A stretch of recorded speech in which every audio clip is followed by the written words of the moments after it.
Un œil sur les médias.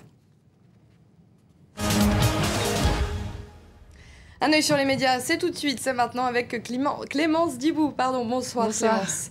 Alors, on parle évidemment de cette libération sur les réseaux sociaux, la libération des 4 ex-otages français. 3 ans de captivité, ça fait beaucoup d'actualités à rattraper. Et c'est ce qui préoccupe les internautes ce soir. Bah oui, ils ont été enlevés le 16 septembre 2010, un temps pas si lointain, mais en fait, ça commence à faire à l'époque, le président s'appelait Nicolas Sarkozy, le printemps arabe n'avait pas encore commencé et le PSG, pour les fans de foot, se perdait dans les méandres du classement de la Ligue 1. Et là, pour les internautes, le choc des otages, c'est aussi le choc du changement de l'actualité. Je vous cite un des tweets: le choc des otages quand ils verront que le PSG est devenu un grand club de foot. Ça, c'est pour les fans de foot. Et puis, côté politique, ce tweet assez bien vu: quel choc pour ces otages, voir François Hollande alors sorti de l'avion, alors qu'il l'avait laissé à 3% dans les sondages. Je vous rappelle, ça correspond au score qu'il avait à la primaire, dont il était crédité à la primaire, alors qu'il n'était vraiment pas donné favori pour cette primaire du PS. Alors, ça donne au Huffington Post l'idée de faire une grosse séance de rattrapage pour ces Français enlevés le 16 septembre 2010. Il va falloir leur expliquer en vrac la crise de l'euro, le renversement de Kadhafi, l'affaire DSK ou encore le mariage et même le bébé de Kate et William. Ça en fait des choses, en effet, un trait d'humour donc sur le net pour parler de cette libération inattendue et qui ne signifie pas pour autant la fin des soucis pour François Hollande. Ouais, ce serait trop facile, non? Ce serait trop facile. Un dossier en cache toujours un autre. Et voici ce dessin qu'on trouve sur rue 89 aujourd'hui. Le président du Niger annonce la libération des otages. Et là, François Hollande sursaute à ce qu'il prend pour un bonnet rouge. Bonnet rouge, le symbole du mouvement de contestation qui gagne la Bretagne et les agriculteurs opposés à l'écotaxe. Et ce bonnet rouge, un symbole de la fronde bretonne, connaît un gros succès sur les réseaux sociaux et pas qu'auprès des Bretons. Et oui.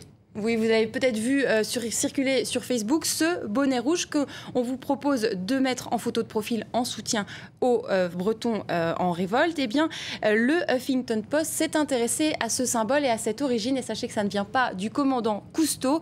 Je vous montre la page du Huffington Post où on voit effectivement des syndicalistes bretons, des syndicalistes agricoles bretons porter le bonnet rouge. En fait, à l'origine de ce symbole, il y a la révolte des paysans bretons contre les taxes créées par Louis XIV pour mener la guerre contre la Hollande à l'époque déjà. Mais attention, la récupération du symbole n'est pas loin. Récupération commerciale. D'abord, je vous montre, voilà ce qu'on trouve en une du site internet Armorlux qui propose de vendre des bonnets rouges. Et récupération également politique. Voilà par exemple la page d'accueil sur Twitter du Front National avec cette photo: non à l'injustice fiscale, avec dessus un bonnet rouge. Évidemment. Et puis pour terminer, la dernière tendance morbide des ados américains, c'est de poster des photos d'eux pendant un enterrement. Oui, il y a une drôle d'idée, c'est à lire sur le Guardian, qui s'indigne de cette tendance qui prendrait de l'ampleur. Alors, on connaissait déjà les selfies, ces photos qu'on prend de soi-même et qu'on poste ensuite sur les réseaux sociaux. Eh bien, la dernière tendance en la matière, ce sont les selfies pris pendant les enterrements. Vous l'avez dit, ils n'ont pas l'air spécialement tristes. Voilà, je vous montre quelques images. Elles ont l'air plutôt contentes, même ces jeunes filles. Parfois, il s'agit de montrer aussi les beaux vêtements qu'on a pour l'occasion. Voilà encore une image. Et il y a même des blogs consacrés à ce phénomène. Et voici peut-être la gagnante de ce soir, une jeune fille qui se dit très triste pour son grand-père qu'elle ne reverra plus, dans une pose assez suggestive. Voilà pour ce soir. Elle est habillée... On arrête. Ça manque un peu de vêtements pour un enterrement, en tout cas. Oui, on n'arrête pas le progrès, ni la bêtise, pourrait-on dire. C'est ça, happy Halloween, comme vous. Comme on sait que ça, c'est pour bientôt, là. Voilà, merci exactement. beaucoup, en tout cas, Clémence, pour cet œil sur les médias, ce petit éclairage. Et restez avec nous, Paris Direct continue. Je vous retrouve dans quelques minutes pour une nouvelle demi-heure d'information. À tout de suite.